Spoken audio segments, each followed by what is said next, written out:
Pangit na pretty flowers, may afam ka nga, hindi ka naman pinagbabalat ng prutas. O diba? Babe, can you remove the skin for me? Yeah, I want you to do it for me, please. Huh? Because they said when you have an AFAM should help me to remove the banana skin, please. Because you know, a lot of Filipina from Paris, they're comparing their AFAM.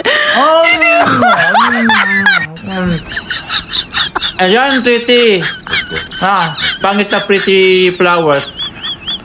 May AFAM ka nga, hindi ka nga pinagbabalat ng fruits. Buti pa ako pinagbabalat. Sinubok ko sa akin. Ang sarap.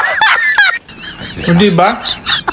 Magsitigil nga kayo kakukumpara ng AFAM ng may AFAM. Pakin nyo kung di siya pinagbabalat. Di ba? Eh ikaw yun, pinagbabalat ka, tamad-tamad mo kasi. Gusto lahat pagbabalat para makuha yung pansin mo. Para sa'yo lahat yung atensyon ng tao. Ano ka? Apple of the eyes?